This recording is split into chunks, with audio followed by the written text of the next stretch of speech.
What is going on, everyone? Welcome to the second edition of Smoooth Conversations. This show is brought to you by Not Your Average Therapy and Smoooth Productions. Shouts out to my co-host who could not join us tonight, Countess Danielle. Did an incredible job on the first show that we had a few weeks back with Guy Tori. Very special show that we had, and tonight it does not stop. For those who are watching right now, we appreciate you. For those who don't know who I am, my name is Frederick, but I go through Smoooth when the lights are bright and I'm doing my thing. I am a DJ, I am a host, I'm a father, I'm a drummer. I call myself Mr. Jack of all trades. I'm a sound engineer, producer, you name it, pretty much. I do it. If I don't have it, I'm going to learn it. And tonight, it's going to be a very special show. I'm excited for it. Shouts out to my producer in the background. You're going to be seeing him very soon. Steve Jenks, part of the Smoooth Productions family.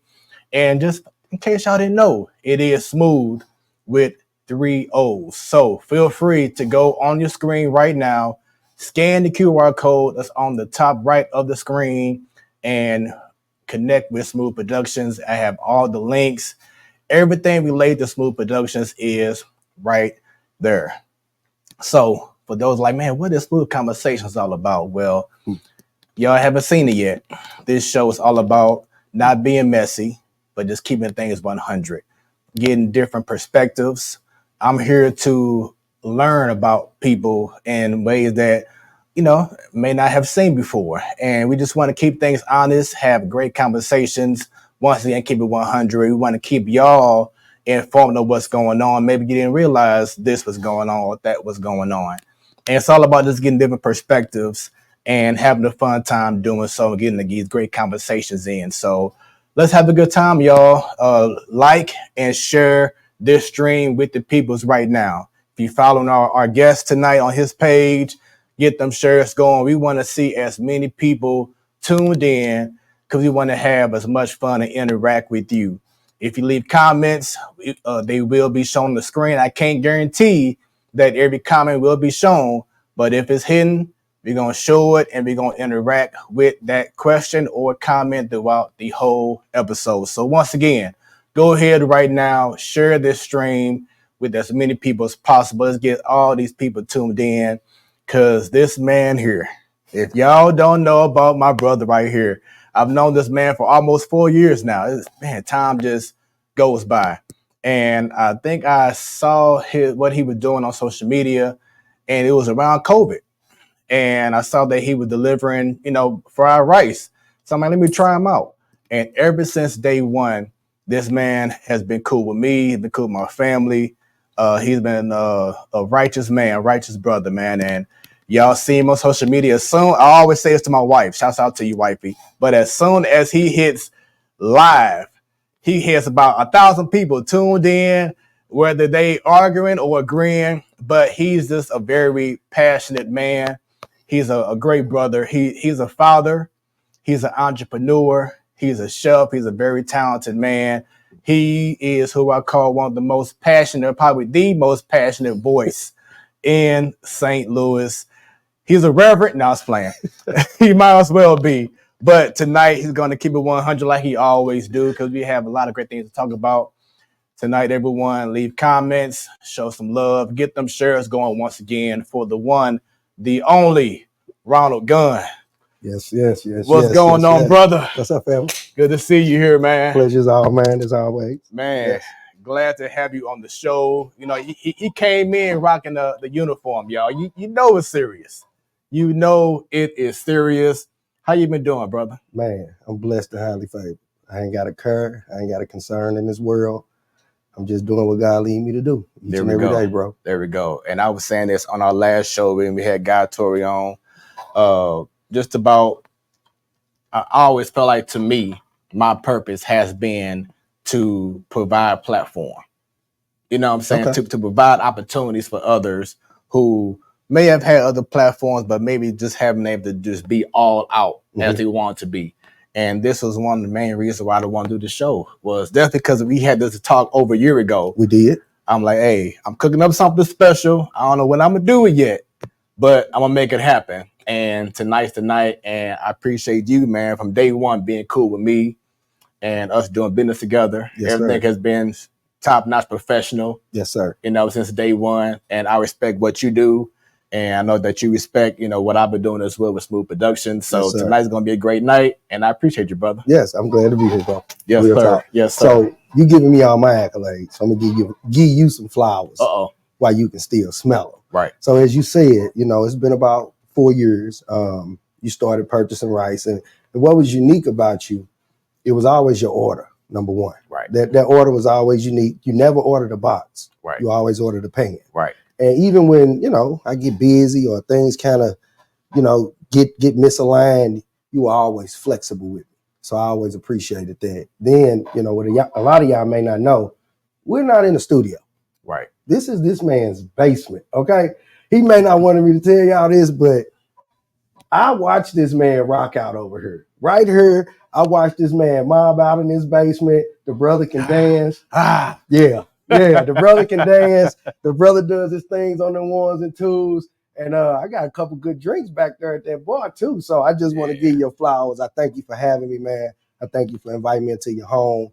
From one black man to another, that's major. Exactly. That's major because we all got a little bit of trust issues running around here. So I appreciate that. And let's rock this thing out. Let's do it, man. Well, first, we got to go ahead and do a nice little, we ain't doing the Shannon Sharp thing. We don't, I don't have my signature drink yet, but we're going to go ahead and have a cool little toast. Mm-hmm. Got some smooth juice. I'm going to have my great Smoooth Productions producer, DJ Steve James, to come on and join real quick. Go ahead and get a little shum to get this party started off right. Yeah, pour that poison, baby. Let's get it in. Yes, y'all. Y'all see that's juice right there. That's juice. I got dust. He got juice. Look, hold on. See, smooth right there. See that? See that smooth right there? Say it like this. A smooth. That's smooth. And once again, 3 O's. 3 O's, baby. Come on over, Steve. Oh, okay. There we go.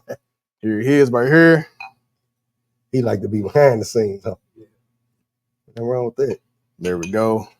And then myself, shouts out to my fam out there in Houston, gave me this dope cup a couple years ago. What it say? Uncle Sippy Cup. Oh man, that's nice. Yeah. That's nice. So yeah, we're gonna have a special show, man, and we gotta do it right.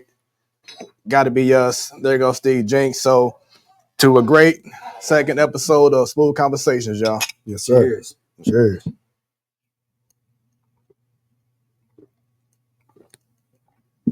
Y'all that don't know, I drink. I'm a drinker. Jesus told me water in the wine, so I'm drinking it. Okay? I'm just trying to tell y'all. And I'm already buzzed. So with that being said, thanks for tuning in. No, I was playing. All right, y'all. So let's get it in, man. We want to know, well, I want to know about your upbringing, man. First. Oh man. Let's talk about the childhood, man. The great St. Louis question. What high school did you go to? Hazelwood East. Hazelwood Big time East. Class of 99. 99. Baby. Okay, you went 1 year ahead of me. I went to Bashan High School. Okay. All right. 2000. That's legendary. So tell us about Hazelwood East and your time there. Man, I tell people all the time, if I can go back to high school, knowing what I know now, I definitely would go back. I had a beautiful time in high school. I played sports. I wrestled. I played a little bit of football. I ran track. I got the most valuable sporting trophy in track. So that was a big deal for me. I've always been a leader. 3.5 GPA. So I've always been a brain. That's what's up. I'm just, I enjoy high school, man. I enjoyed the girls. I enjoyed the camaraderie of the guys. I came from Normandy, though. Okay. Normandy Middle. You know what I'm saying? So I kind of moved around as a kid a little bit. The Ville, that's where I was born, in the Ville. I love to give a shout out to the Ville because the Ville is the only neighborhood where you could actually go to school from kindergarten and graduate with a college degree without leaving that neighborhood. So for those of y'all that don't know, Harris Stowe was originally in the Ville. It was called Stowe Teachers College. Yep. It was in the Turner Middle building. So, shouts out to the Ville, Billy Burt's, all that. That's what's up. Yeah, I went to Harris Stowe State University. Well, back then it was Harris Stowe State College. Yeah. So I went there after a couple years, after my high school years. So shouts out to them. So would you say that, you were like one of the most outspoken people in your class? Man, I've been me all my life. I can remember getting whoopings. Can't hear on his phone. Keep going. I can remember getting whoopings. Just tune in to the broadcast with Fred Heads. Real quick, everyone is saying that off of your live, they can hear you. Me. So all right, don't even worry about it. Just tune in to Fred Head. Jump off my live, y'all. Go right on the Fred Head page.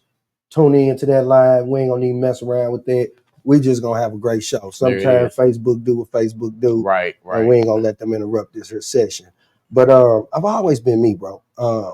I can remember getting whoopings for talking too much, for being too boisterous, for telling my aunt, "You can't whoop me." She said, "Let me show you." So I've always been me. When I got to Hazelwood, second grade, I went to Millville. I was in Millville School District, Beerbohm Elementary. I stayed in trouble. You can't call me no nigga. You can't treat me like this because I'm black. I've always been that kid, man. So then Hazelwood East, I can remember freshman year, we had a class meeting. And in the class meeting, they telling y'all what's going to happen for the year, what the behavior requirements are, all of that. And I raised my hand. I said, well, are we going to have a Black History class? And I can remember this principal telling me, yeah, next year. So next year come around, I asked the same question. So are we going to have that Black History class this year? So I've always been me. I've always stood up for people who couldn't stand up for themselves. I've always bullied the bully. And, that's what God put on me to be. So who would you say was that person that may have sparked you to be that person that you are now? My mom, dog, big time. Shouts out to Melody Majid, Melody Costello, if you know about maiden name. My mama was always strong. She was the product of two parents that were drug addicts. So she was not the oldest of her siblings, but she always acted as if she was the oldest. She moved out, got an apartment, moved some of her siblings in with her. So the strength that I got, I gotta get it, that praise and give my mother her flowers while she can still smell them. Yeah, Melody Majid did that for me. So the man that you are now, do you think that you, your family, your friends thought that the man you are now was who they thought you would have been? I think with a couple tweaks. Since I was a youngster, my mother attended Lively Stone. Well, my grandfather was a pastor. Yeah. He was a pastor. He's the pastor of New White Stone when they were over on Co Brilliant, and I think that's Billups. But my mother would never go to the Baptist church. She would never do it. So she got witnessed to by he's my stepfather, but that is who I recognize as my father. He raised me. His sister, my aunt, Sister Banks, she went to Lively Stone. So my mother was going through some things, and she came over one day and she witnessed to her. I think I was about 11, and my mother went to Lively Stone. And from that day on, man, my Wednesdays was gone. My Monday evenings was gone. My Friday nights was gone. My Sundays was gone because they was all spent at church. My mother didn't care if I had practice or whatever. You going to church. She was rooted in that. She's still rooted in that. And so in that, people would always tell me, when they would hear me speak, you're going to be a preacher. Yeah. You're going to be a preacher. Yeah. God called you to preach. So I think who I am is just always who I have been. Yeah. When I was younger, I used to always have nice little suits that my mom blessed me with when I was younger. So people just automatically thought, are you going to be a preacher when you grow up? Yeah. And I'm a preacher's kid. My mom, she's a pastor. She's been a reverend for probably over 30 years now. Okay. But people always thought, not because of how I talk, but just because of how I dress. Yeah. I always came in, nice sharp suits like I was a young Steve Harvey. Yeah. And shout out to my mom for doing that and instilling that in me in regards to having a certain look and certain image, because we all know, especially with what we do as a Black business, presentation is key. Man, presentation is everything. And I think that's lost. Now I got to give my dad, I got to give him his flowers.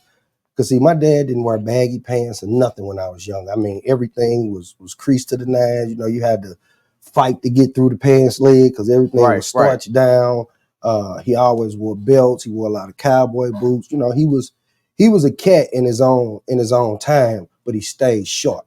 So when it came time for me to put on clothes, I had a great example of what I should look like. Mm-hmm. And then when you talk about my DNA, my biological father was a dresser. He was a man of clothes. He liked to look good when he put his clothes on. So I wore a lot of suits back then too. Olive green was my favorite color suit, man. I put that olive green on, bro. I thought I was the deal. Yeah. For real. So yeah, man, that's the upbringing. That's what it is. Yeah. So I never met my father. My mom has been everything, and shouts out to you, Mom. I appreciate you. But my pops, though, which it just is my father-in-law, man, I go to his basement and he got stuff lined up perfectly in his basement. He got a closet of nothing but shoes, shined up, over 100 and some suits. Wow. And like, you know how you go to a men's clothing store and you see like the dress shirts still in the bag. He still has like over 50 something dress shirts still in the bag, all with his name stitched, his initial stitched in them. Oh, he player. Yeah. He player. I like that. And player don't mean, you know what I'm saying? He's playing the field, but right. To me, player is a term of endearment. And, Yeah. and it's like, it's saying that you put together. Yeah. You know, so he put together. And so it's like with you telling me that and me telling you about my father-in-law, it just shows to me as we transition to this part about the lack of this generation of kids having something standard like the father who's there, who's showing you, now you ain't going to do this. This is how supposed to be. The mother who's going to be disciplined on you, not a best friend, not, hey girl, not whatever, you know what I'm saying? And I've seen your lives and people have been agreeing with it. They be like, oh, no, whatever. But I'm glad that you have came out and have left posts and lives talking about that, because that has to be addressed more. I think that is really lacking in our community now. Is there's no what's around I'm trying to think of right now, stability. There's no structure in the black household. Now I'm not going to talk about this overall. We're going to focus on just the black household right now. Yeah, but there seems to be just something missing. It's a in lack regards of to structure. It's a lack of leadership. Yeah, it's a lack of leadership, and I tell men, you know, you don't have to rule with an iron hand. You know, some of the strongest thing you can do sometimes is step back and stand down. You know, because it takes a lot of courage for you to stand down. Right. But when you lack male leadership, it really shows. I can remember being 17, maybe 18. It was Christmas. I went to the Ambassador. We had a guy that was with us. He didn't normally hang with us, right? And this guy got drunk and he started messing with some dude. You know, we all standing there, so he just messing with the dude. And I'm like, hey, bro, leave the dude alone, because I'm street. But my little partners, they wasn't street, not at all. So with that being said, I'm like, hey, bro, leave the dude alone. So he like, nah, woo, woo. So dude walked off. Probably about 20 minutes later, I look up, it's like 10 guys coming this way, right? And I'm trying to get my guys' attention because I'm already knowing what's finna go down. But they sleep because they not street. Man, them dudes got close enough to us and boom, it's a brawl.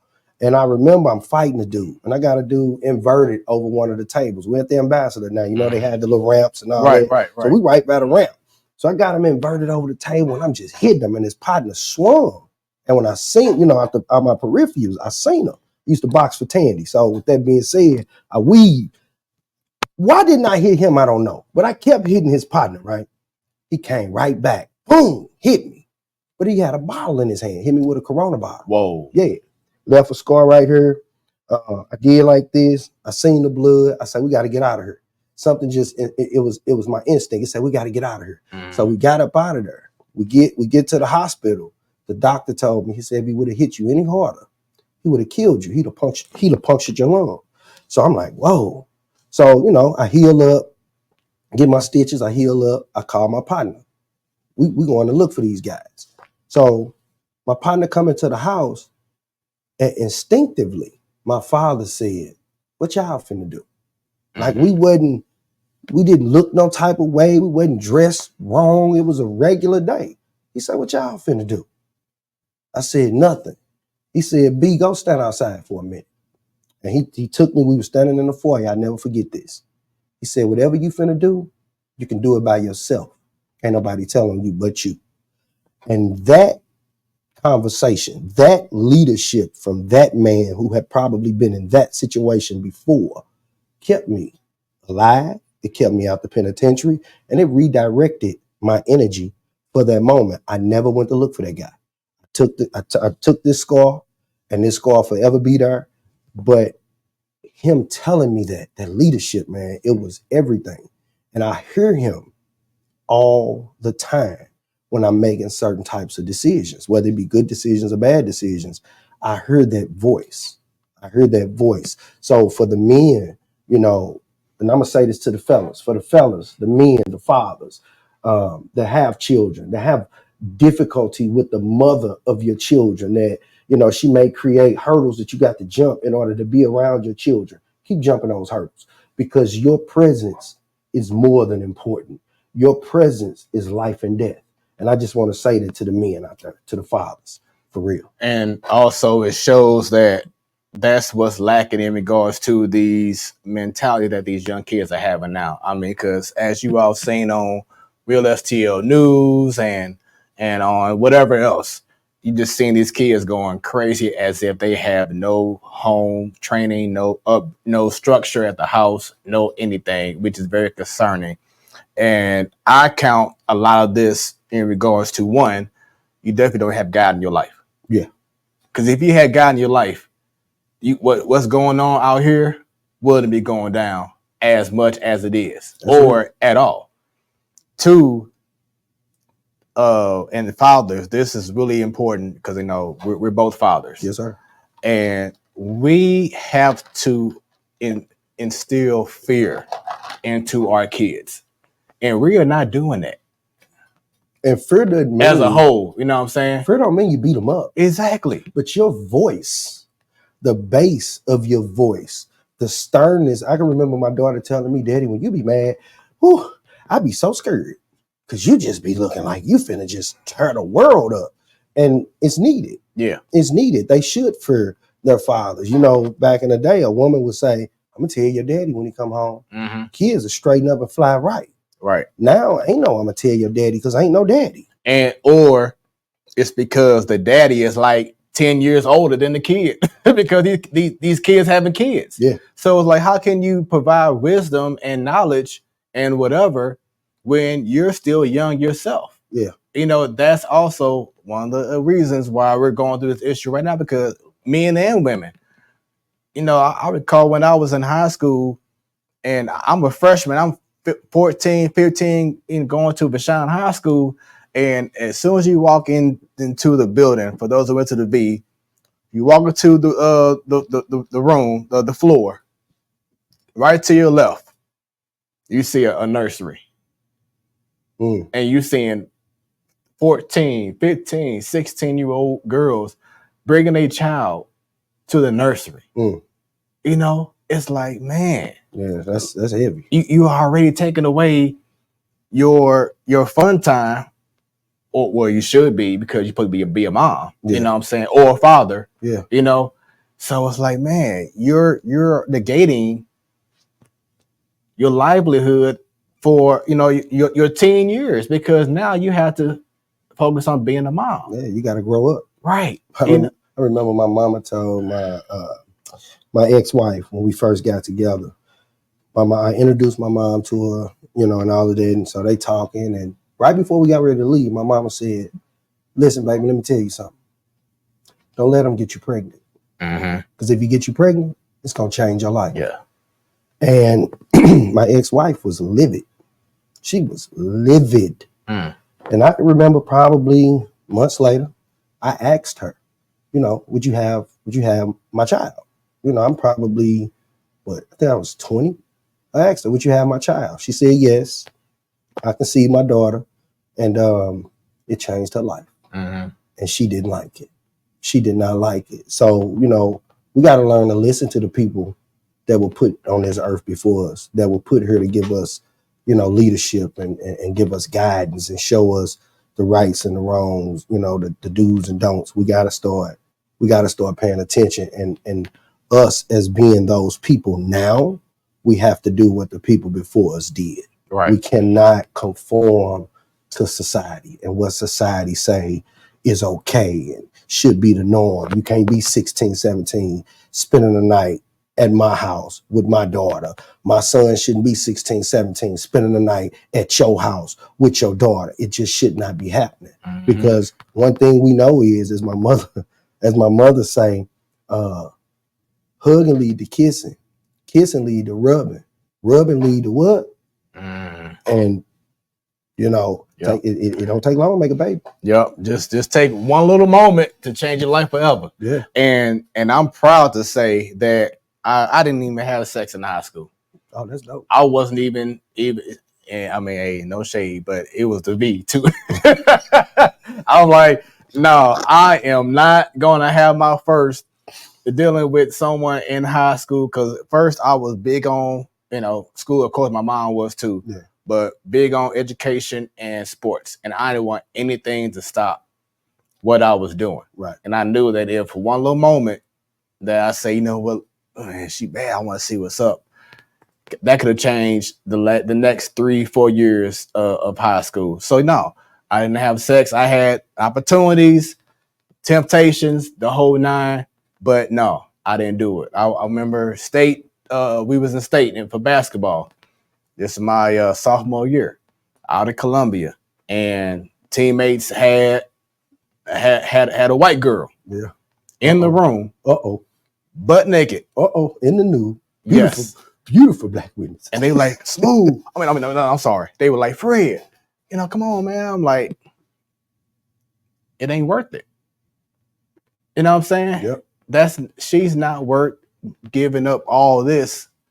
But no, for a moment, I ain't doing it. I'm like, no, I'm not going to do that during high school. That's just not. That's dope, bro. And especially because, like I said, I saw a rude awakening when I'm seeing 14, 15, 16-year-old girls going to the nursery before they go to other classes. And what you saw, I didn't see.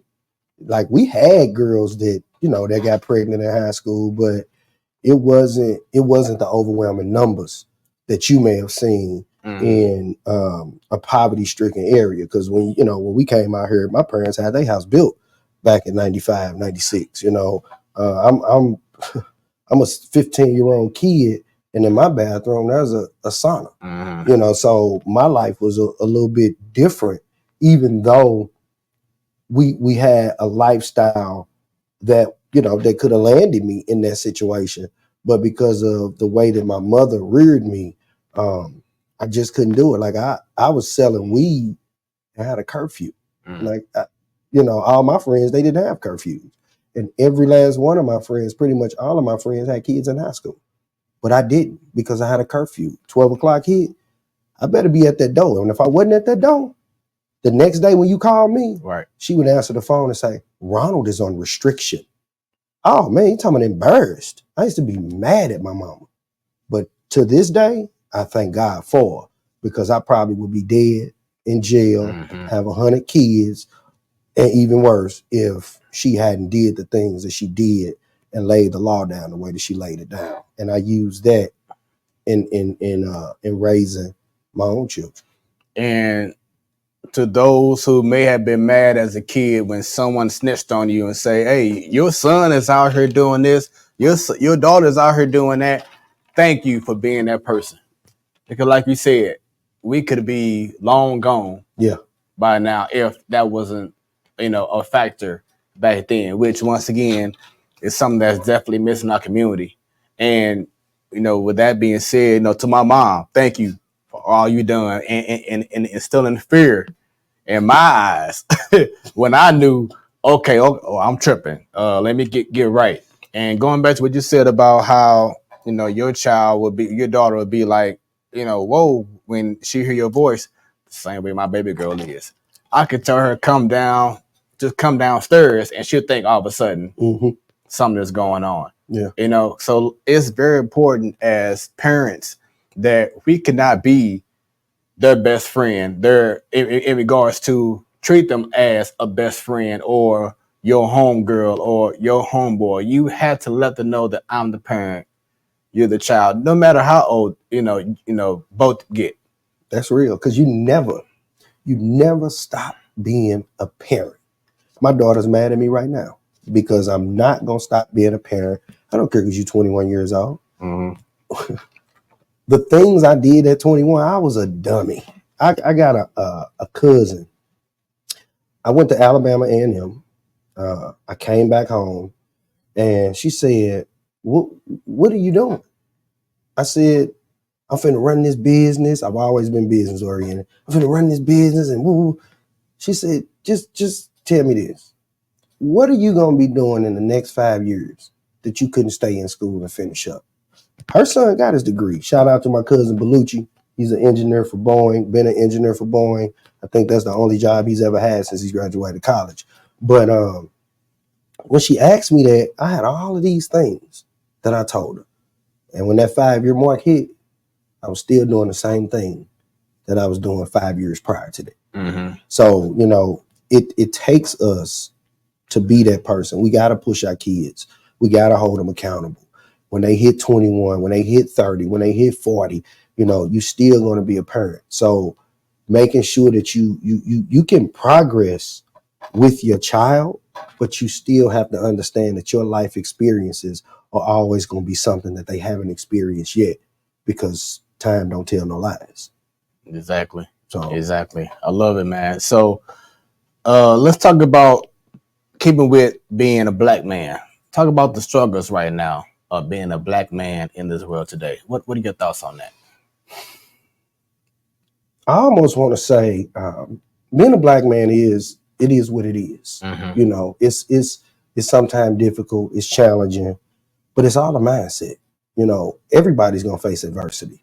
Even though sometimes as a black man, our adversity can be a little bit more tedious than a black woman's or a white male's or a white Indian or a white Arab or a white Jew. It's always gonna be what it is. But if you can get into your mind what a man thinketh he is, Mm-hmm. and what a man puts into the atmosphere he can obtain, you can move through life as if you got the same privilege as anybody else. I've done it. I can remember making a statement: if I just get 10,000 in a lump sum, Mm-hmm. I'll never look back. And when I got that 10,000 in a lump sum, I never looked back. Yeah, I've still ran into hurdles. Right now, I'm dealing with something in the justice system, not criminal. I'm actually fighting for a house that I bought, paid for with hard-earned money, and we're going back and forth about the deed to this house. But I don't look at it as because I'm a black man. I look at it as because I was naive and I was ignorant to the process. Mm-hmm. So sometimes we fall on the crutch of being a black man when that doesn't necessarily define you.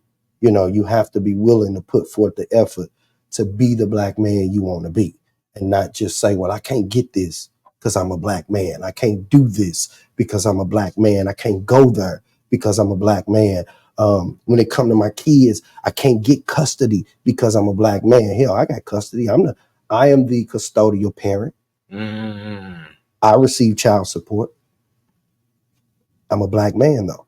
So it's all about how you view you. If you take what society say and you put that on your chest as your nameplate, that's what it is. But if you create your own path in the wilderness, you created that. Mm-hmm. Can't nobody take it from you. And also, and this is very important too, and this is not no offense to women at all, but don't allow anyone, no woman, no other person, to tell you that you ain't no man. How can someone that's not a man tell you what a man Right. is? Now they may not be the man for you, but it does not mean that that person isn't a man. Let's talk about this, because there's been a highly big topic debate on social media for however long it's been about 50-50. And I'm gonna say this now. It does not make you less of a man. if your significant other is making more. Because first off, the world is different now. We ain't living through the times of, you know what I'm saying, Adam and Eve and whatever else. Yeah. You know, caveman years. Yeah. Times are different. You know what I'm saying? And I'm a husband, proud husband, love my wife. And I'm not scared to admit or afraid to admit she makes more than me. But to me, that makes me proud because I know that I have a woman who knows what she wants. Mm-hmm. You know what I'm saying? And she worked hard to get it. But money ain't everything. Exactly. And that's my point I'm about to make is that women, men too, be careful about what you wish for. And we talked about this with God Tori as well, about what you pray for as well. Because you can easily say, oh, please, Lord, bless me with a man or woman who is the breadwinner. Okay, you got that, but he's abusive. He or she is abusive, doesn't care about your feelings, is everything else because you asked that you wanted a breadwinner. Yeah. And you got it. You know, so it's like so many people are putting this emphasis on this whole 50-50, but what about being with the person that's going to make you a better you every day? Every day. So 50-50, man.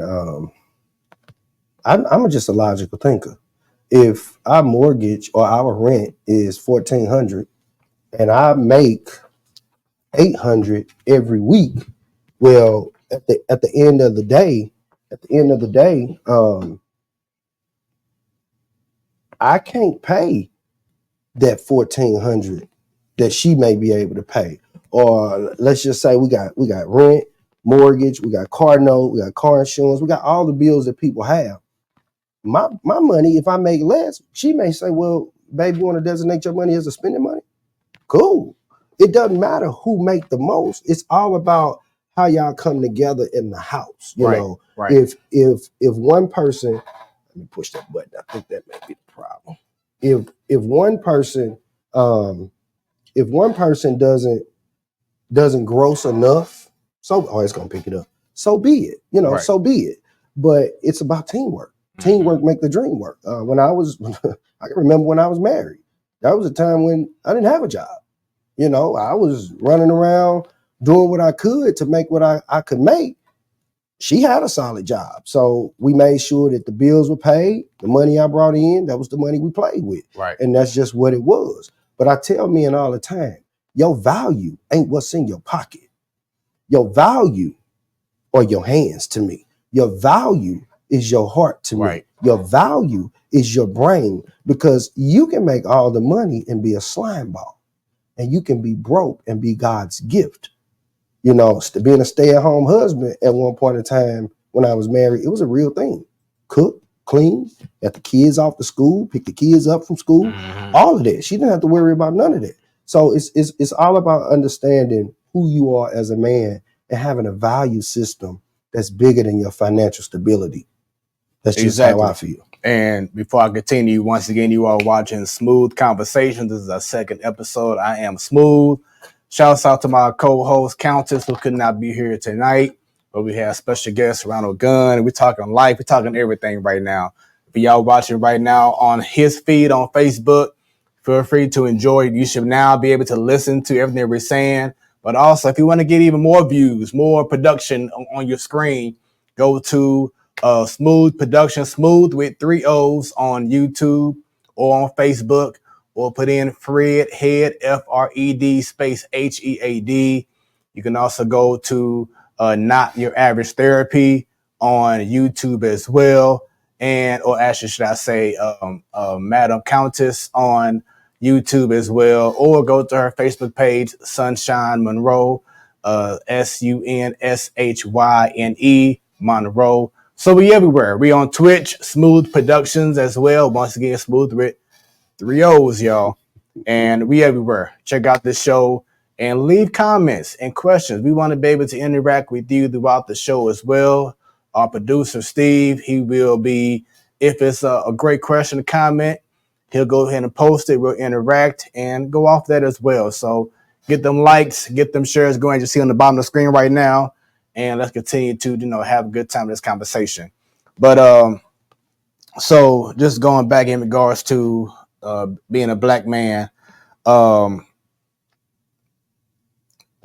yes, it has been a struggle just because of who we are.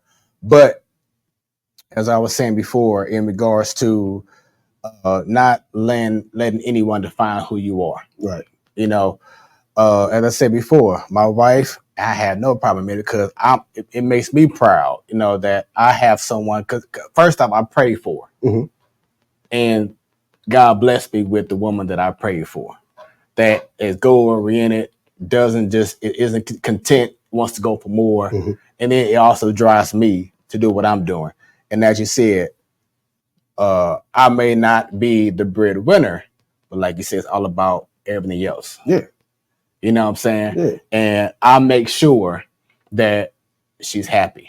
I make sure that she feels secure, protected, everything else. Mhm. You know what I'm saying? And I had a conversation with a good friend of mine who I've known since childhood. And he called me, well, I reached out to him. Something that men need to do more is do more wellness checks. On your buddies. Yes. Do more, well, whether you know this person for 30 years or you know what I'm saying, or a few months, whatever it is, just call out and say, hey, I'm just checking on you, man. Yeah. How you doing? Yeah. You know what I'm saying? It matters, man. It does. It really does matter. And it's been times I'll be like, man, I ain't talked to this guy in so long.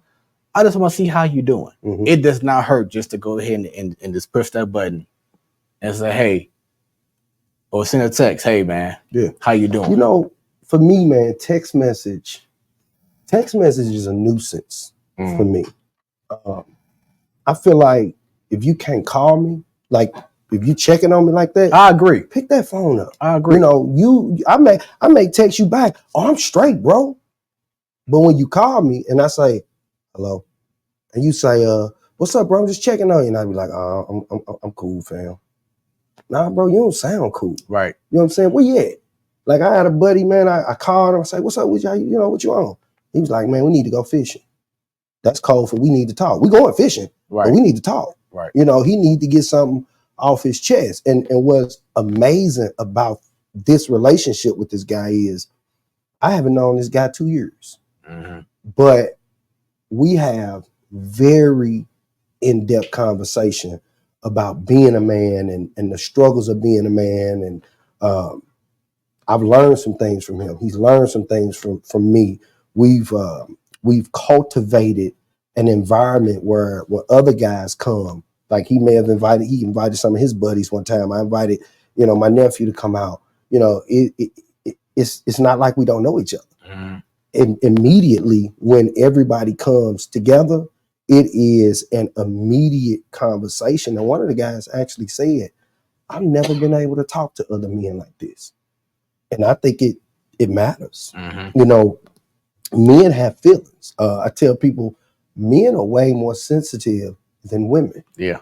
When you got to be strong, though, it's hard sometimes to let that guard down. But I go back to my mother. She taught me at an early age what compassion was. Through her own struggles, she used to come in my room, and sometimes she would just lay in my bed and she would talk to me. And she would cry while she was talking to me. And I didn't know what to do, but I just knew how to listen.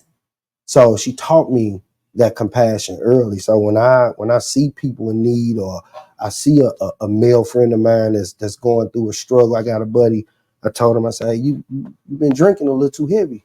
You know what I'm saying? What's going on?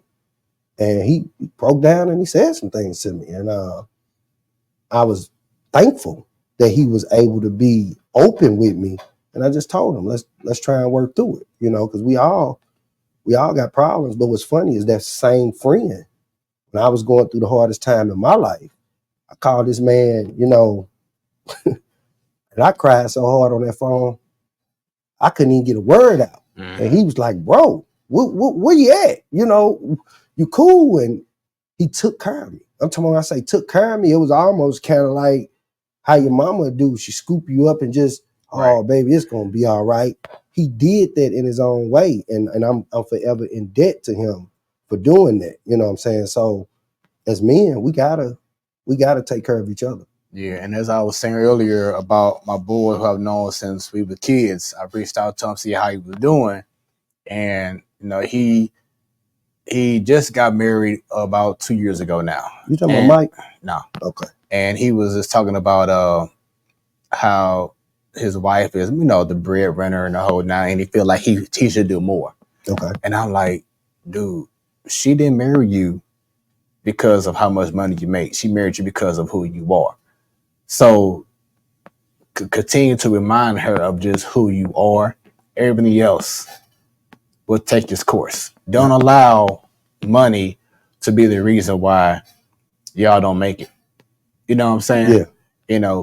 Be the reason, be her peace, be her happiness, be everything that she prayed, that y'all agreed on when y'all made vows. Mm-hmm. And it was like once we had the conversation, excuse me, it to me it just felt like something that he just needed to hear.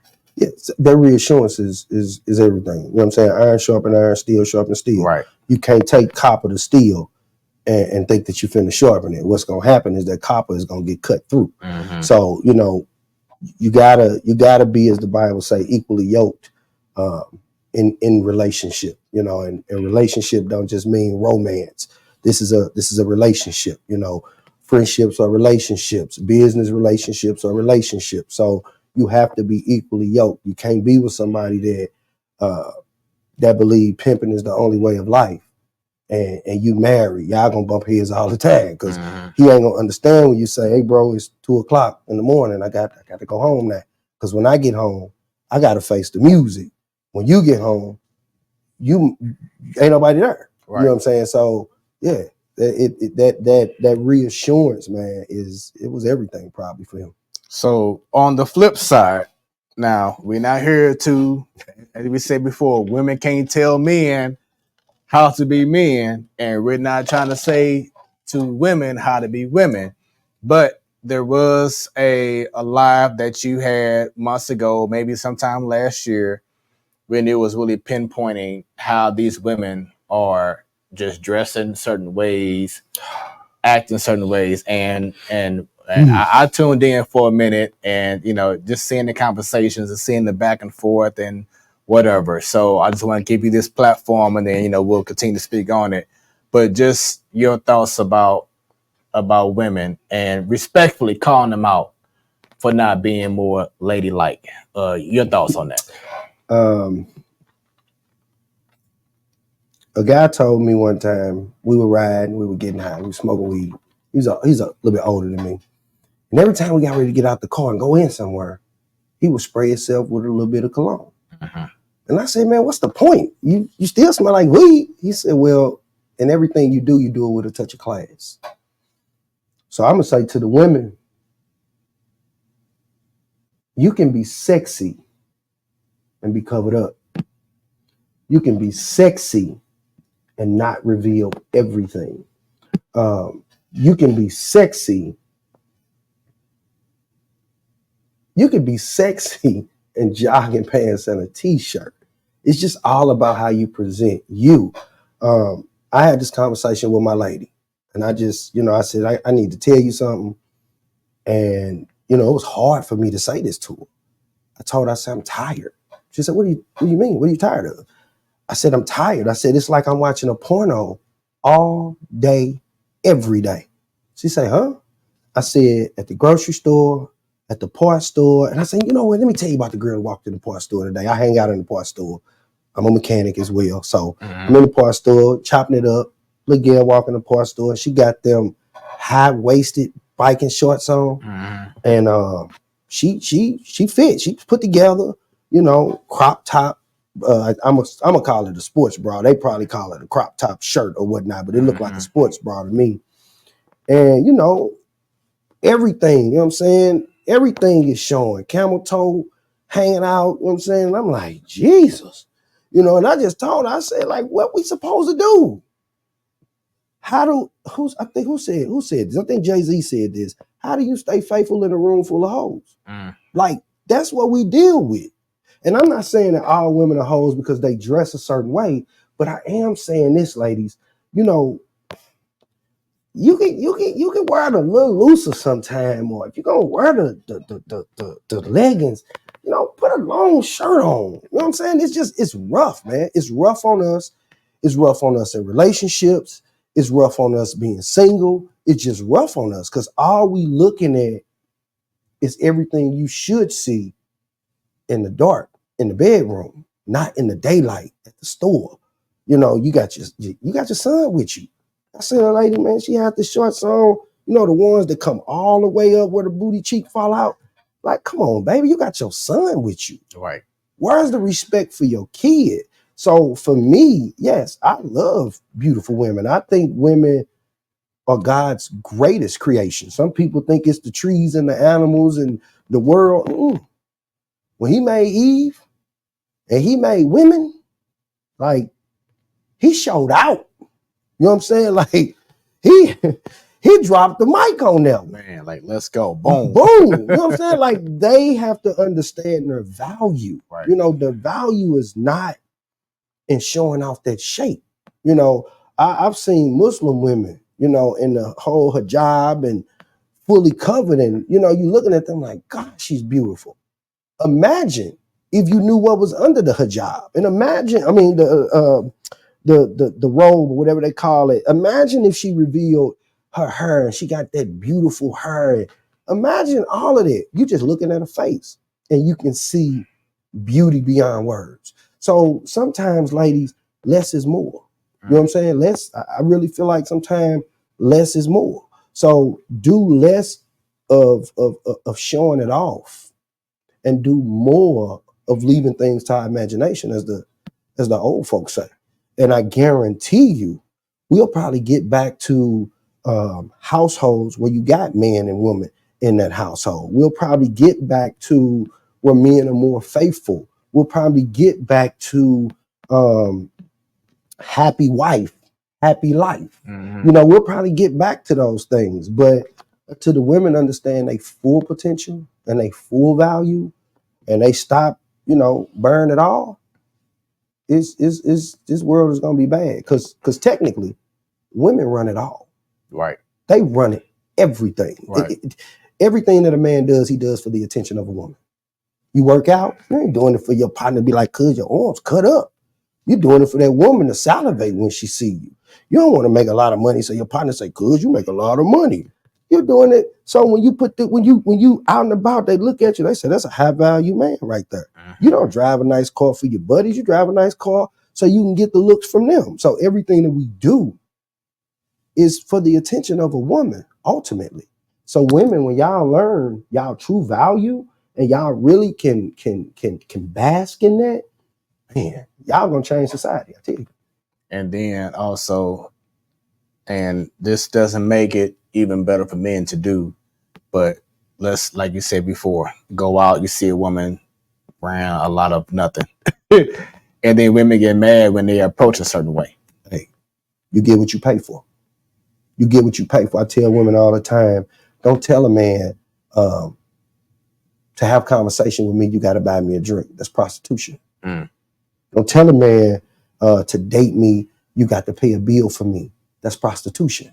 If you want to be treated like a prostitute or a hoe, then that's what you do. But if you want to be treated like a woman, you present yourself a certain way. As we said before, presentation is everything. Mm-hmm. You know, people tell me all the time, I knew the rice was going to be fire when I seen that chef's jacket.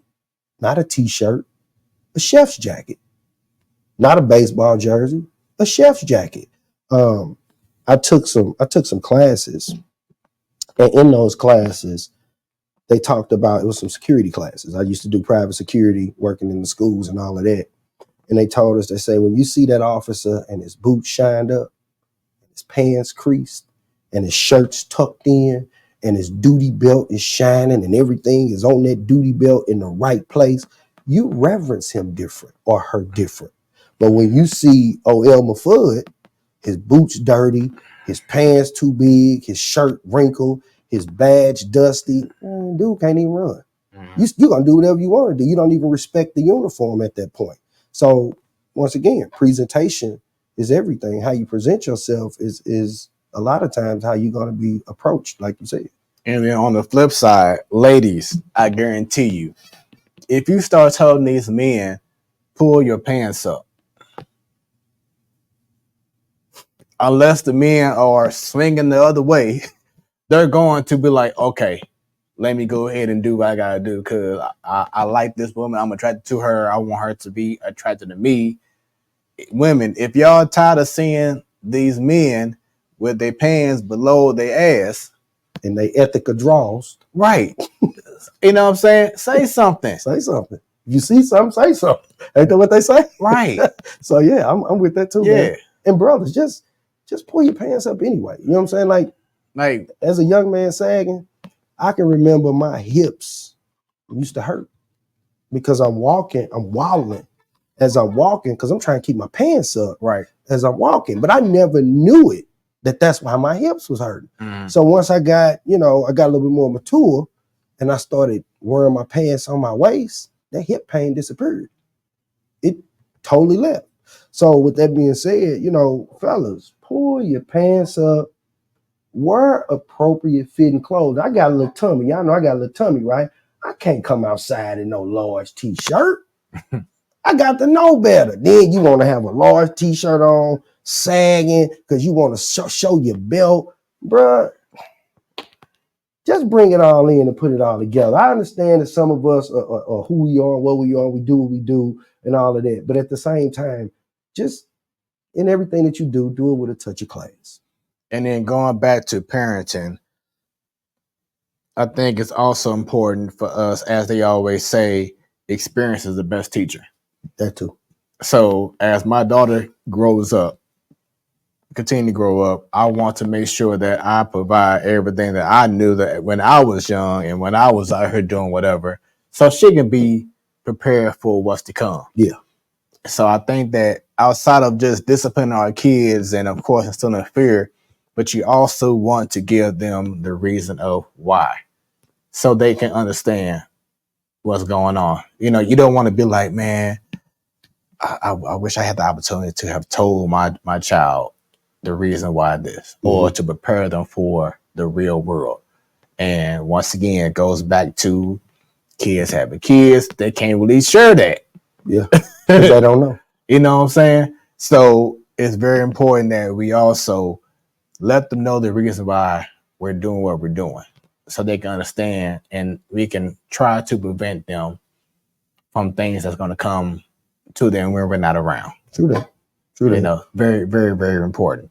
So let's get into your journey with Ron's Black Fried Rice. What made you start this journey? I started cooking as therapy for myself when I went through my separation. It was hard on me. So I started cooking. I started cooking pizzas. That was the first thing I started cooking.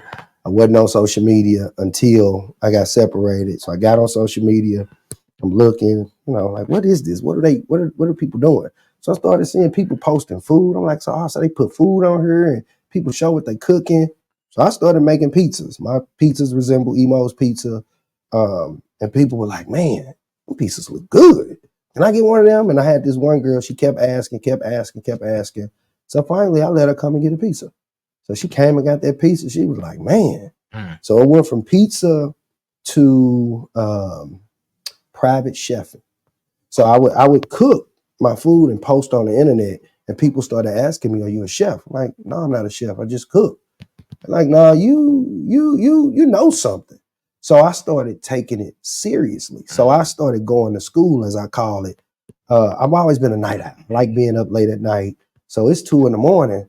I'm sitting in my bedroom and basically I'm studying because I'm watching techniques on cooking and I'm learning and I'm looking at Gordon Ramsay and I'm looking at Chef Garvin and I'm looking at all these different people do different things and cook different things. And I'm going in the kitchen. It can be 2 o'clock in the morning. I don't care. I'm going in the kitchen, and I'm in here and I'm figuring out how to get this chicken to look the same way theirs look, because a lot of times, seasoning matter, temperature matters, the type of oil you have matters, the butter, if you're using butter versus margarine, it matters. So I started really focusing on what I was doing.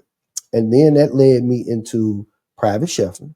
From private chefing, I started doing a thing called Pasta Wednesday at the Lion's Den. So basically, I was selling gourmet pasta out of the Lion's Den.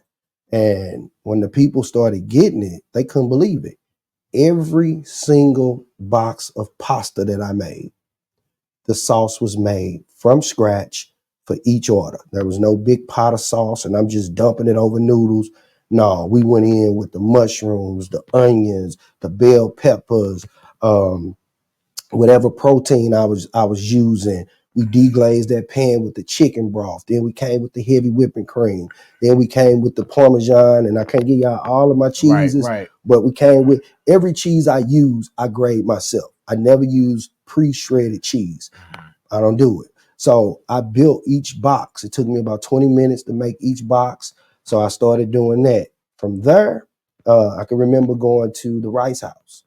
And the treatment that I got at the Rice House was just, it was horrible. And it blew my mind to find out that this man was married to a black woman and that the black woman actually was a little bit worse than the Asian man. So at that point, I said, I'm done.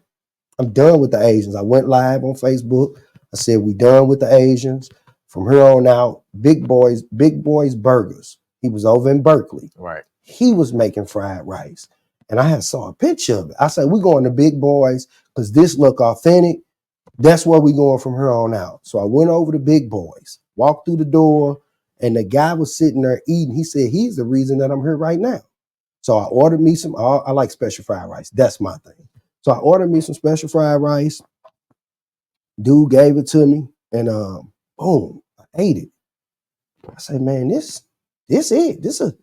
This'll do it for me. And I love fried rice. So I'm like, this'll do it.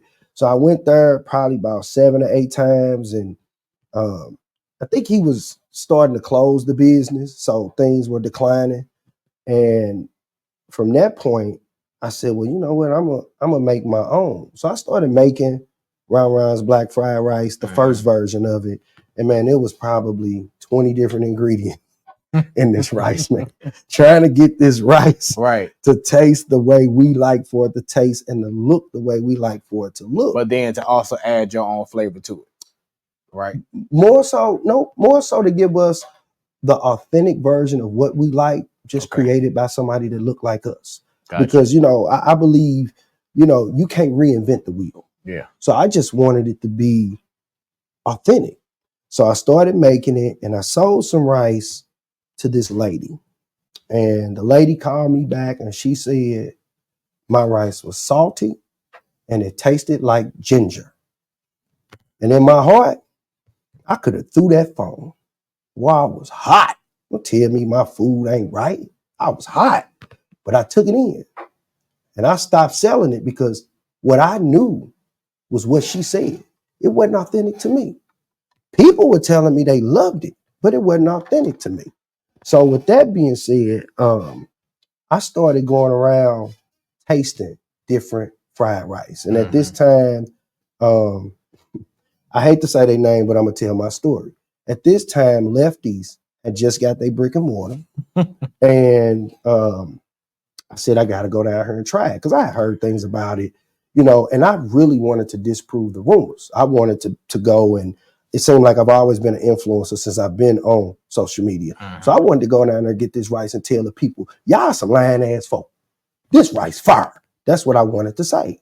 But when I went down there, I tasted the rice, you know, had a St. Paul's, you know, and so me and Chan, we had like a 3-4 hour conversation about fried rice. I'm telling you, I was down at this joint for about 4 hours, man. And in this conversation, you know, we was like, well, we should work on, you know, a partnership and try to do this and do that. So I was like, let me come down and show you what I can do. So she was like, cool, you know, everything was good. So then, you know, I started getting some feedback from the streets. So when I got that feedback from the streets, it wasn't positive feedback about our 4-hour conversation. So one thing about me is if you piss me off, that's one of the worst things you can do. Like I dig my heels in, man. I burrow myself like the moles. You know how you walk outside, you got moles in your yard, you're gonna almost break your ankle. Don't remind me. Yeah, I'm one of them guys, right? I'm in there. Yeah. So at that point, I got upset and I said, you know what? I'm done. I'm making my own rice and I'm finna make it the best fried rice that people have ever eaten. Mhm. So I had some buddies that came from the Philippines. They had went and visited the Philippines, actually ended up moving to the Philippines after they visited. And we were just talking about some of the different things that he learned about. So I started ordering stuff, playing with my recipe, and I took my mother a box of rice. She said, son, where you get that Chinaman from? I said, I made it. She said, boy, stop lying. Mm. I said, Mom, I made that. She said, son, that was good. So then I called my homegirl, Dr. Candace Cox. If y'all know who Candace Cox is, Chaos, Keep Healing and Overcoming Struggles, one of the top therapists in Missouri, top Black female therapist in Missouri. I'm talking about what she always say, mental health is dope, all of that, right? I called her, I say, dog, come over here. She said, what's up? I said, come over here. She came over, I pulled that wok out. She said, you finna make some rice? I said, yeah. She talking about nigga. So she did like that, right? Now I made that rice, and I got this little white porcelain bowl, like my buddy always joke. He say that bowl and that plate, that bowl and that plate is famous, man. It's famous. So I put it in that bowl, I slid it to her. She put that first fork in her mouth. She said, ooh, it's all over my tongue. I said, huh? She said, the taste, it's all in my mouth. I said, okay. She ate like 7 more forkfuls and she burped. I gotta say it the way she said it, or it's the way she said it. She say, nigga, this is motherfucking Chinaman. I said, dog, you think so? She say, nigga. And I started selling it, man. Wow. I started selling it. I prayed. I got a buddy. I told him, I said, man, I don't be praying no more, because I don't think I'm living a lifestyle that, God should be doing anything for me. He said, that's exactly why you should pray. So I prayed, man. I stood in my kitchen sink before I started cooking this particular Saturday morning. And I prayed to God that I would be a household name in the fried rice industry. And when I say, he didn't answer the prayer that day. He answered the prayer a month later, because this was March. I think it was 314 Day, as a matter of fact. It was April. A girl named Jocelyn Jones. I went to high school with Jocelyn. She bought a box of chicken fried rice and a box of shrimp fried rice. And she posted and she said, y'all, this is real chicken and it's real big chicken chunks and these shrimp. And from that day, I want to say it was like April 16th.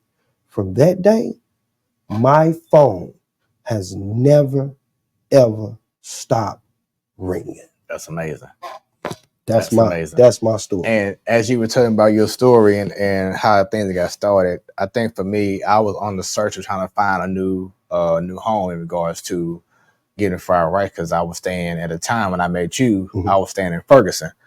So, of course they have a few little spots, but either like one spot was either closing down or one spot just wasn't hitting the way I liked it. And then I heard about, and I gotta give a shout out to them that they're going now, but Love at First Bite.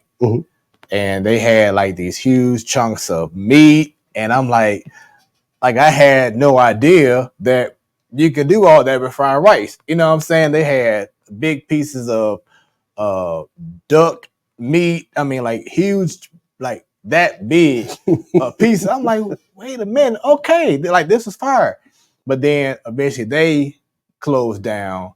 And then, like I said, I just saw you on some way, somehow I heard about you on social media and I reached out to you. And I'm like, at first it was a convenience for me that I ain't had to drive around looking for wherever. I could just make a phone call and you were delivering. And I'm like, okay, this is it. My guy got it. You know what I'm saying? he got it.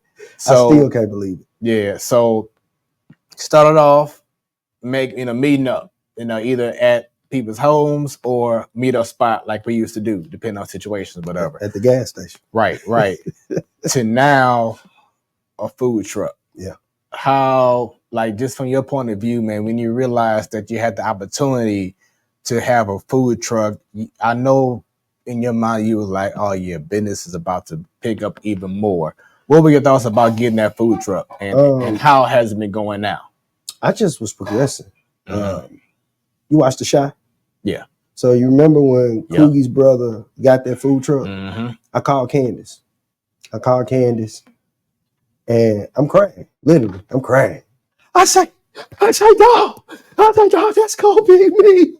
Like, Yeah. I'm crying. Big tears, because I knew it was coming. I hadn't even purchased a truck or nothing at that time.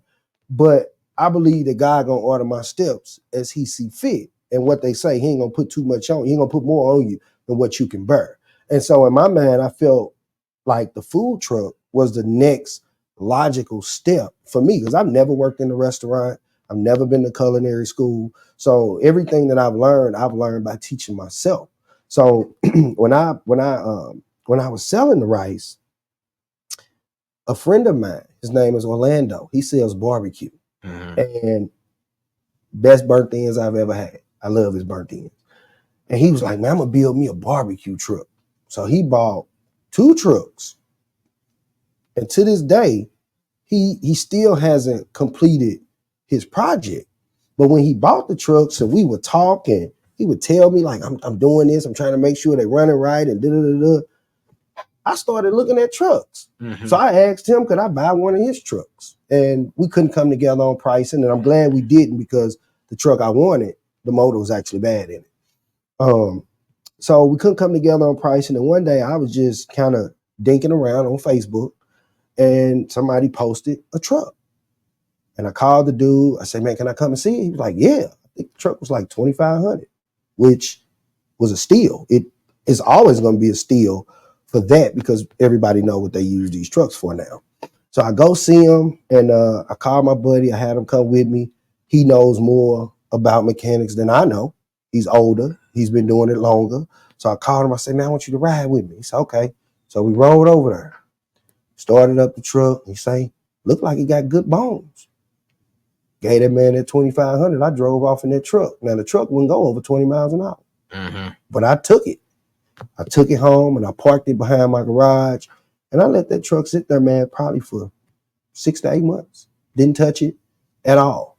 I started leasing the kitchen at Club Love, and I was there for I was there for like a month, and we had came together on the rent, and oh man, I tell people I was giving them 20% of what I made, but I capped them at $2,000 a month. So when I paid him in the first week and a half, he was at his cap. He wanted to renegotiate. One thing about me in business, I don't play games. The numbers is the numbers. The paperwork is the paperwork. I literally packed everything up. My wok stove, my refrigerators, everything. I went and got that food truck from the house, loaded it all up on that food truck, and took it on back to my house. I ended up selling that refrigerator, but I told the people, I say, I'm back in the trap. I went live. I said, I'm back in the trap house, y'all. It's going down. That was a Monday. That Friday, the last box of rice I had sold to a girl named Anika, went to high school with her. She's sitting in the driveway, we talking. I give her the rice, we talking. It's like 5:30, bro. Why is St. Louis County Health Department riding down the street at 5:30? So boom, they bust a U-turn, they park. St. Louis County police come, bust a U-turn, park right behind them. They get out the car. I told her, hey, go on, leave. She said, you think they for you? I said, I know they are for me. She left. They walked right across the street, gave me a letter to cease and desist, told me that I could not run a food-based business out of my house. And if they caught me selling food, I was going to jail. So at that point, I started making calls. I called a guy, say, hey, man, I want you to come over here and build the walls for my food truck. He told me, I'm going to charge you $300. I said, I'm going to pay you $1,000. This brother didn't make it 3 days. I called another brother. He came, gave him his little deposit. He started doing the work, but it was taking too long. You drinking, you smoking. So we got into it. Boom, he gone. So now what I tell you, you make me mad. What I do, I dig my heels in. That's what made me build my food truck myself. And that was one of the greatest gifts that God could have ever bestowed upon me. Because not only did I build it myself, it is now a stream of income for me. Right. Because I'll build anybody's truck And I'm glad that you brought that situation up, which also, and I know Steve went through it because I put him on a certain spot, a black owned spot, which they do good work, but the process of getting the work done is the problem. Yeah. And that's what I've been seeing with a lot of people who are very talented in what they do, but it's how you go about your business that hurts you. Yep. And so that's why I take pride in what I do with Smoooth Productions. Like I have contracts, I lay everything out. I'm upfront and honest. I don't ghost people. Like that's been the norm. You just ghost people. Take a deposit and just ghost and be gone. Ooh. It's. I hate that it continues to happen. Yeah. With black businesses. But it's not just on the black business. Mm-hmm. Sometimes people expect to get something for nothing. Right. They got a filet mignon palette, but they got food stamps, that don't spend. So if you don't have the proper money, you can't get the proper service. Mm-hmm. So sometimes it's a twofold problem. But what I've learned is I say what I mean what I say. And I've also learned to judge a person's character before I get knee deep in it. Mm-hmm. I'll walk away from it quick. I'm talking about quickly. I had some ladies was trying to order some food for me, and well, we ordering this much food. What you mean we gotta pay a pull-up fee? Oh, well, you know what? Peace. Here, I'm refunding y'all all y'all money right here, right now. Right. They like, what? Yeah. Because my peace is more important than your couple of dollars. Because when I get there and you getting on my nerve and you bothering me and you messing with me and you just basically disturbing my peace, is it really worth the money? Right. So in business, you got the option to deal with who you want to deal with. So if you want to deal with Lil Tyrell because he $1,700 cheaper than me, don't be mad when you call me today. Lil Tyrell was supposed to be there and say, it's an emergency. Can you come? And I say, I can't help you. Right. Because you should have just paid that $1,700. Man, I went through the same thing DJing. It's like this client wanted me, but then I guess someone that the client knew wanted to stay like in-house with someone that they knew. Or let's say it was like a fraternity, something. They didn't want to have someone who was in a frat to DJ the event instead of me. When you already know how I bring it, and then you come to me later on. Oh yeah, this person was playing stuff that no one even knew, or was playing what he or she wanted to play. Like, I don't want to hear that now because you knew what you had. Yep. Yep. Hey, now you got to deal with the consequences of your choices. Or someone else who you could just tell from the conversation that you just all over the place. Nah. Yeah. It's not worth my time. You know what I'm saying? All money ain't good money, and you ain't gonna try to be out doing something affecting something that I love to do. That part, which is kind of why I switched to pull-ups. A lot of people were wondering, well, why you just don't sit out, like everybody else does that owns a food truck, where everybody else is not cooking a box of rice, each box at a time. They're not allowing you to customize your order for real. You're not getting, like somebody told me, man, that rice was hot for hours. Right. Like, bro, what you do to the rice to make it just stay hot? Right. I just cook it. It ain't sitting in a warmer. So this thing's still hot now. Yeah. Of course, y'all know I brought them some food, but they had already ate. So come on now. My bag's sitting back there. I eat when I leave. But but it's not rice that's sitting in the warm and I'm just throwing it in the box. One thing about me, man, my daddy always told me, whatever you do, you better be the best at it. Mm-hmm. Do it to the best of your ability. He said, if you picking up paper, you better be the best paper picker-upper around. Mm-hmm. So I applied it to everything that I do, man, no matter what it is. Mechanics, building food trucks, writing poetry, being a dad, being a man. I just try to be the best version of whatever it is that I can be at that time in that moment. That's what's up. So you brought up earlier Lefty's fried rice. And one of the themes that we talked about last show with God Tori and Countess, my co-host, shouts out to you. Something that's been going on in the Louvre for far too long. What are your thoughts about competition versus collaboration? I think healthy competition is good. I agree. I think it keep you on your toes. I think it keep you innovative. But I also do believe that in my field, I'm talking about my field, in the fried rice industry, cooking Asian dishes. I even proposed this. I proposed this to lefties. I proposed this to Big Boy. I proposed this to Miyasa. And I think I proposed it to Mr. Duck and Noodle. We all need to sit down and have a real conversation. And in that conversation, we all need to come together. We need to buy a building, not lease it. We need to buy a building, and we need to run the hell out of that business. As long as there's someone in that building that know their way around that wok stove, because cooking on the wok stove ain't like frying rice at your house in the skillet. It's totally different. Like I got probably 32,000 BTUs coming out that wok stove on my truck. So as soon as I turn it on, you feel heat, and it sounds like a jet engine back there. So I feel like, let's just say all of us are part owner in this building. Each one of us should have our fried rice as a flavor of fried rice. What you want? You want lefties? You want just the two of us? You want ram-rams? You want miyasas? You want Mr. Duck and Noodles? What do you want? You come in there and you order it. But the benefit of us collaborating would be we all have ownership interests. So whatever employees we have working, we are making sure that the quality of the product stays the same. And once you make, because it's nice money to be made in the food industry. Once you make it where you are, you've made enough money to turn it over. Everybody's receiving paychecks because you got to work to be able to pay yourself. It don't just happen. So once everybody's receiving a paycheck, then we start reinvesting some of that money. Now we can open up another location. And guess what? It's going to be the same cookie cutter idea. Now, maybe 3 of us work this location. Right.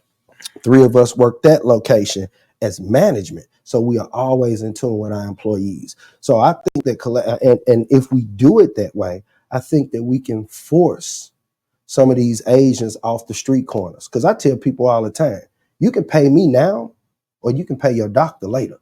Because when you go and you get that MSG field fried rice, when you get that fried rice and it's that white rice has been sitting there for a day or two, it's going to affect you. It may not show up today, but it's definitely going to show up tomorrow. In Japan, they outlawed day-old fried rice.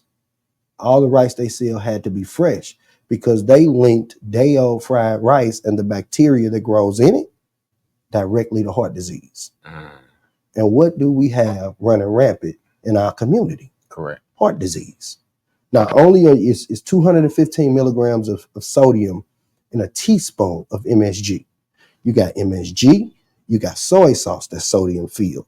They actually add salt to the rice. So with those 3 ingredients right there, that's why you be lethargic. That's why your feet swell. That's why your head hurt when you get through eating it. So we have to be conscientious of what we're eating. So when you deal with me, you're going to get fresh rice. Like I was explaining to the producer, that rice was boiled at about 4:30. You're getting fresh rice. You're getting fresh veggies. You're getting fresh meat. I don't cook pork at all. So you're not getting sodium-filled pork as well with all of the soy sauce and the MSG and the salt that's being put in it. A lot of people don't know the pepper packets, the red pepper packets have salt in them. Like I've taken the time to look at every ingredient for everything that I use. I make my own seasoning. The only thing that I don't make myself is my browning sauce and the oil. Every seasoning that's used on that truck, I make it. So I know exactly what's in it. And there's no MSG and nothing that I use.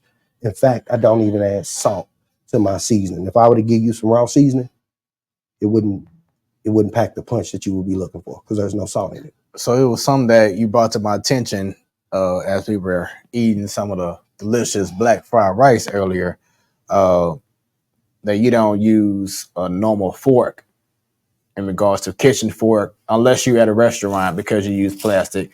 Please explain to those watching right now why. And this man to man, y'all, if I eat it with a metal fork, I taste metal.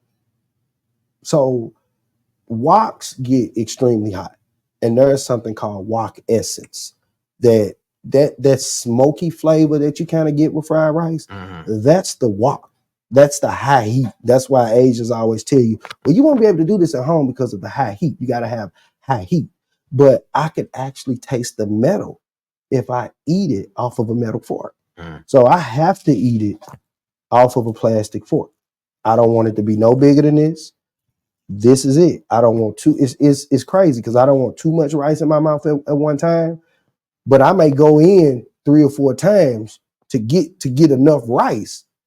But it's just something about the taste, man. I'm an artist, so we kind of crazy, as they say. Hey, yeah, right, right. Be sensitive about arsh. That's right. There it is. And then second, for those who, because I was unaware of this until I posted a live when I was reheating my rice.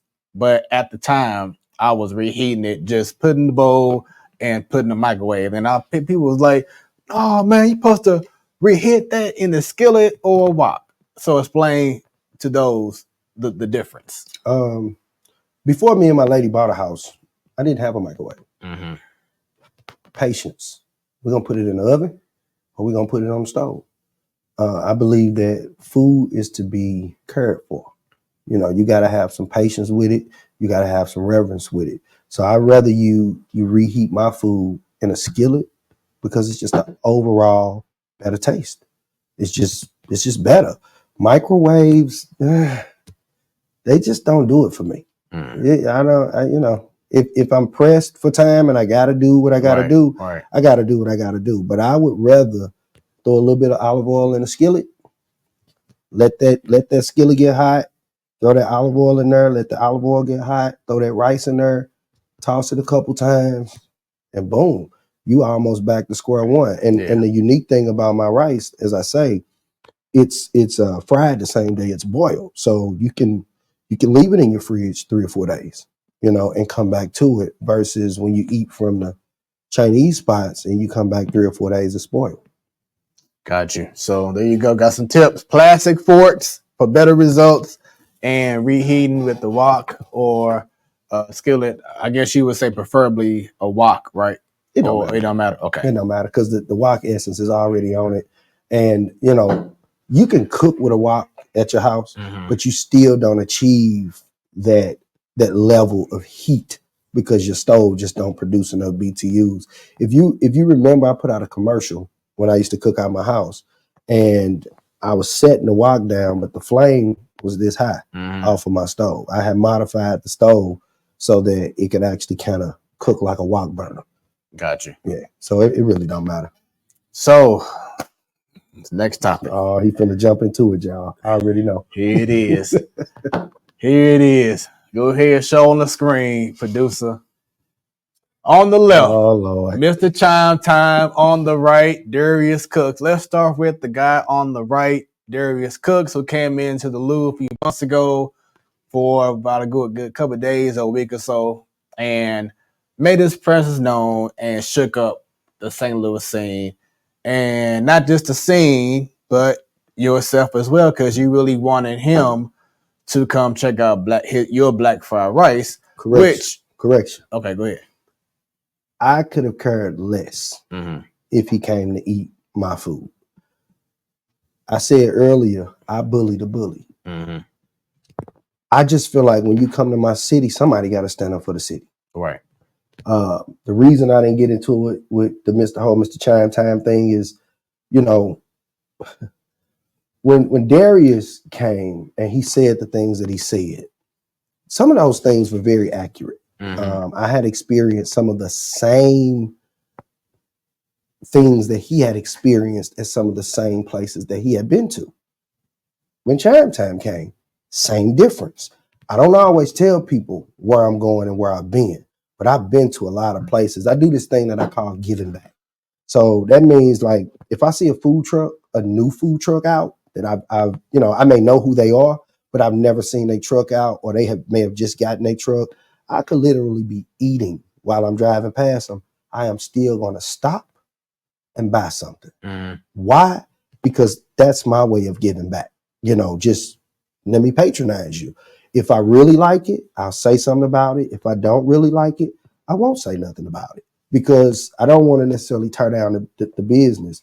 But Darius, he just got a little too out of hand. He was too comfortable. You can't bully people. Like, I've never liked bullies. You cannot bully people and make millions of dollars doing it, and nobody challenges you.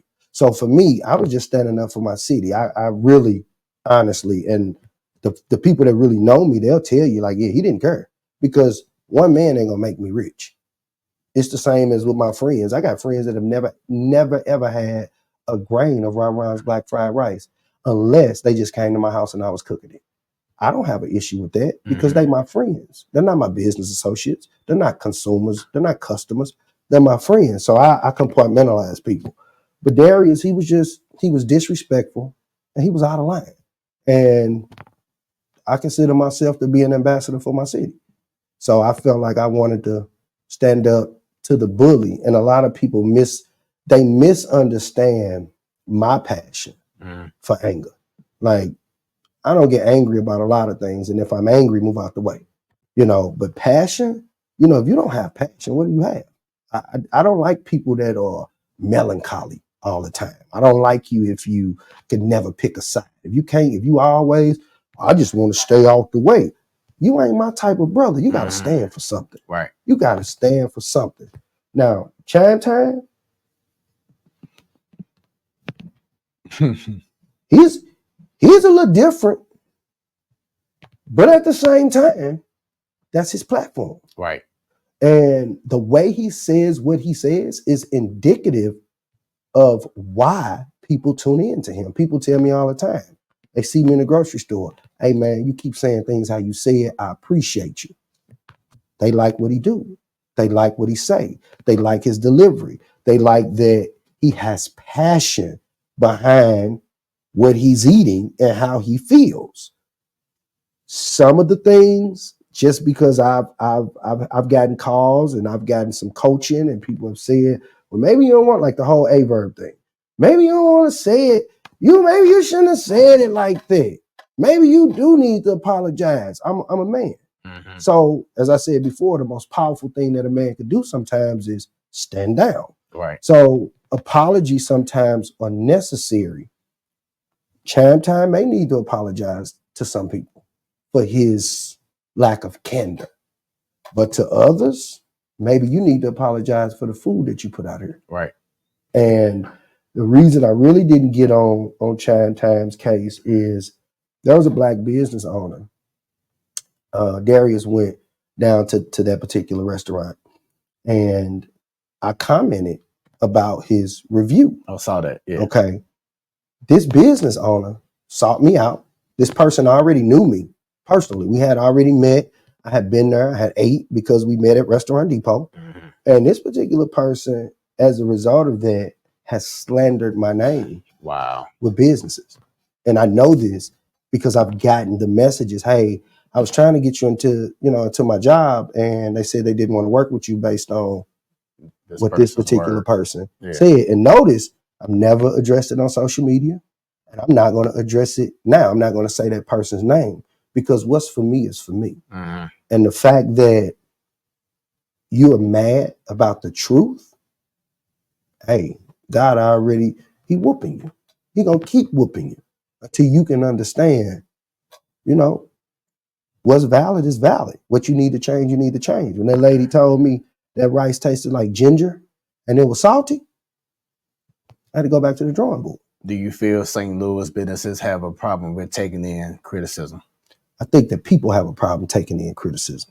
And it just so happens that we are in St. Louis. If we were native to Texas, Oklahoma, Indiana, New York, Chicago, if we were natives there, it's probably the same thing happening, because that's where we're from. So we're going to get all of the verbiage. We're going to hear all the negativity. We're going to, because that's where we're from. I don't think it really changes from one place to another. I think negative people are just negative people. It doesn't matter what your demographic is. So your overall thoughts, I know we have Keith Lee, who's also a food critic. So what are your thoughts overall just about these food critics, coming into cities and states and doing what they're doing? Make your paper. Make your paper. Make your paper. Say what you mean and mean what you say. Those that mind don't matter, and those that matter don't mind. If you go somewhere and you don't like the food and you have enough drive to say something and they don't like it, that's on them. And to me, I don't think, from my point of view, I don't think that Darius Cook's, Keith Lee's, Chime Time, they're not going to say, don't, like close down and don't ever do anything again in life. It's just, I know they have certain ways of doing it, but they're just putting you on notice like, hey, if you want even more business to come your way, you got to flip the script and do something a little bit different. Facts. Bottom line. And so, I think that they never have their intentions on, oh, please close down tomorrow and never open up again unless you start acting ugly like what's going on between Lefty and Chime Time. That's a whole different situation. Yeah, that's a lot. But it's all about how presentation. Yeah. So, and be careful what you pray for. Exactly. Because you can't ask me to come see you. And then when I come see you and I say it ain't right, now it's a debacle. You got to be careful what you pray for. And you got to pray that when your prayer is answered, you're ready. And that's just the reality of the situation. As a business owner, this thing is just like parenting. Businesses ain't nothing but babies. And you have to learn that every day it's going to be a learning process. You're going to have to walk a different walk. You're going to have to talk a different talk. You're going to have to do different things. You're going to have to be a different way. You're going to have to bite your tongue till the blood run out of it sometimes. But that's being a real life business owner. I've had people cuss me out standing in my window, tell me what they'll do to me and everything. And, the old Ronald Gunn, as they used to call me, Guns, 2G wanted to come out. But because I'm a business owner and I fully recognize the position that I'm in, I have to stand down. Now I can tell you, you're going to respect me at all costs. I can make you respect me. Right.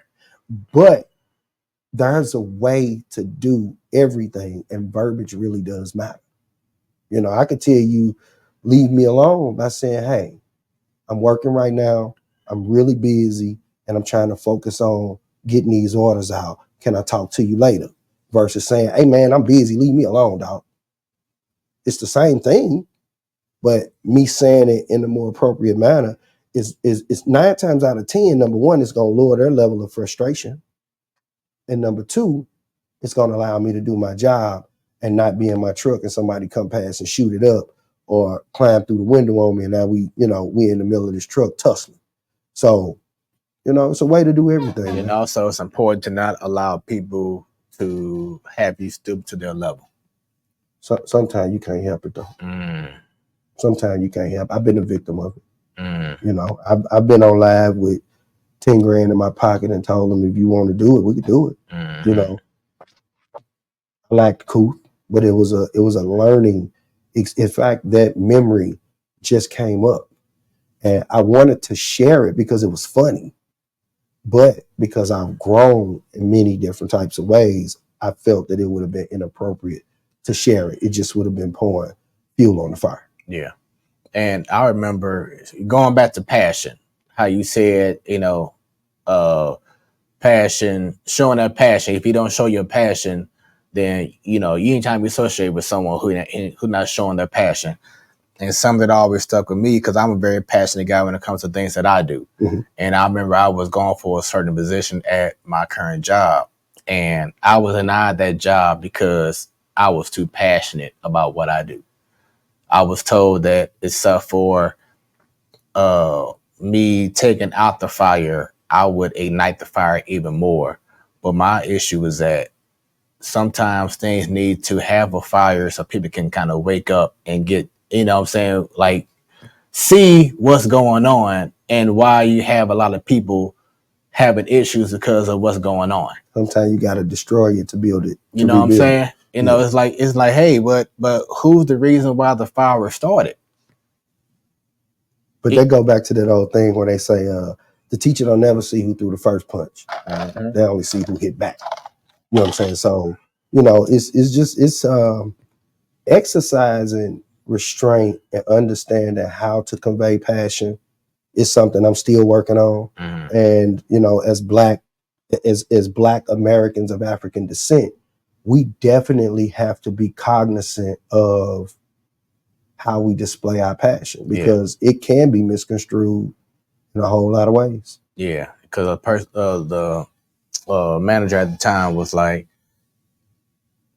he didn't want to see me in the room with other higher ups and me bickering and going back. But it's like, no, if you put me in a certain position, I'm not going to act a certain, you know, way towards this amount of people. You know what I'm saying? It's like there's a time and a place for everything. But don't just put me out there as if I'm just a wildfire that's just going to mess everything up, when I'm actually showing more passion than anybody else in my position, because I want us to succeed as a whole.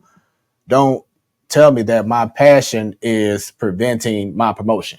Well, sometimes what they really be saying is, I'm afraid that you will surpass me. Yes. If I put you here, I'm going to put you in front of the right people, but it's going to be the wrong situation for me. So sometimes we just have to use wisdom and discernment to understand that sometimes it ain't even about you. It's about them. And that is something that I've really learned through cooking and doing what it is that I do, because, you know, I ain't saying I'm the best ever when it comes to cooking everything, but the things that I focus on, the things that I put my mind to, have you been to, well, I know you've been to El Maguey's, right? Yeah. So they got a dish called the El Jalisco Special. I love this dish. It's chicken, cheese. It's chicken, steak, shrimp, cheese, bell peppers, onions, and rice. Spanish, Mexican rice. And that's all I eat when I go to this place. Any Mexican restaurant, I want that. So I figured out I got to recreate this at home. Now, I don't want it to be some over-the-top dish. I want it to be exactly what they serving. So it took me a while to figure out the cheese. It took me a while. Like, I don't buy Spanish rice. I actually make my own Spanish rice. White rice, tomato paste, Mexican seasonings, a couple chili peppers as it's boiling and all of that. That's going to give me that flavor that I'm looking for. And boom, then I cook all my meats. And then boom, we're going to top it, come with that cheese. And the last time I made it, I asked my lady, I said, taste this. She said, I got to go back to the restaurant because I don't know. You might have did that. You know, so I put my all into my food, no matter what it is, man. I can make I don't eat pork, so I eat turkey sausage.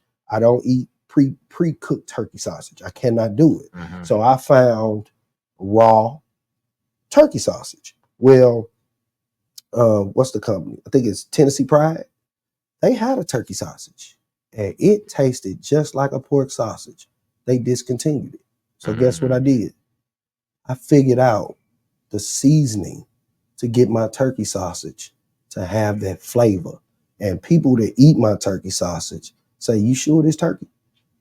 So it's all about, man, you got, once again, the passion. Right. You know, you got to let it shine through in some type of way. But it's all about knowing how to get it, you know, to really glisten. As they say, you can shine a boo-boo. You can make boo-boo shine. For real.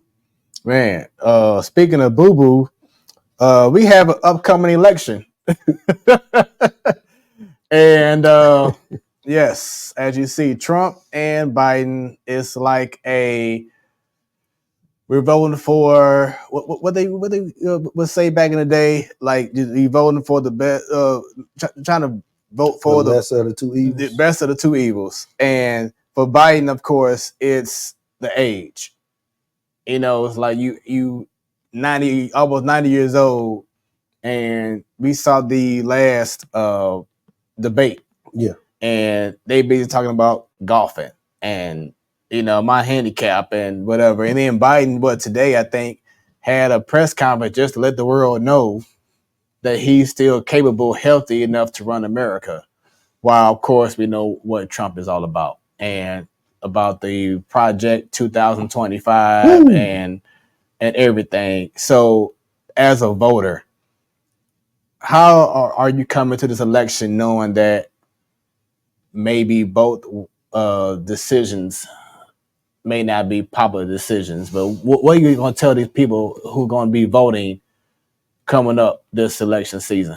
So for me, man, this is a hard decision for me. Yes, because I tell people don't vote your color, vote your economic status. Mm-hmm. I so historically, people say we should vote Democrat because they for the black people. Right. But when you do your homework and you learn that the 3/5 compromise was initiated by Democrats, by the North, and the 3/5 compromise was initiated because they felt they didn't want the South to use black people as part of the population, because the more people you had, the more representation you had in the government. So they initiated the 3/5 compromise. So for every five, I think it's for every 5 people, they counted them as 3. Okay. So technically it was the Democrats that didn't see us as people. Mm-hmm. Historically, we voted Republican as black Americans of African descent. And the reason, some people be like, why you say that? The reason I say black Americans of African descent is because we're not African Americans. A white man can be an African American if he's from Africa and he migrates to America. Mm-hmm. So he's now an African American. It has been documented. There is actually a trial that happened. A guy was in dental school and it was a whole big to do. So with that being said, voting for Biden is hard for me. Voting for Trump, knowing that you are sponsoring Project 2025 is a no-go for me. Mm-hmm. Because there's no way that I'm going to let you put me back in shackles. Knowingly, I'm not going to do it. Mm-hmm. I refuse to do it. Ain't no way around it. So I'm at an impasse. Right. Like you say, the lesser of the two evils. It ain't like Biden got to run a marathon to be president. It ain't like he finna go out there on the front lines and he got to shoot a gun to be president. He's really just the face of America. So when I sum it up, I guess you asking me, who am I gonna vote for? And I can't vote for the man that want to put us back in shackles. Right. I cannot. I feel now, I did vote for him last election. Yeah. Oh yeah, I voted for him. I don't have a problem with saying it because I wasn't voting. I don't see one thing about me. You can be as racist as you want to be. I appreciate you for letting me know the devil that I'm dealing with. Mm-hmm. Thank you. I'd rather you show me your hand. So with that being said, I'm cool with you being racist because, at the end of the day, everybody is biased to what they biased to. Right. So I guess for lack of a better way to say it, if I got to vote for Biden, I got to vote for Biden. Well, tonight has been an incredible show. Thanks for keeping the 100. As always, it's been fun. Hope you all have enjoyed the second episode of Smoooth Conversations.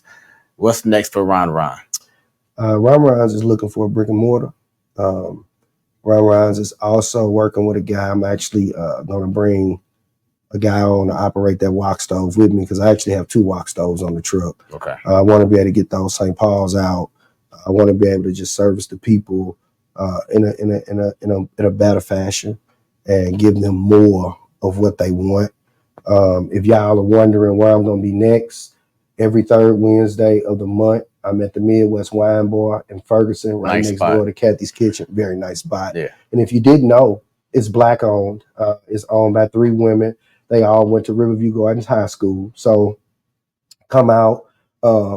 As I like to say, don't come out and support black business. Come out and do business with black business. That's my thing.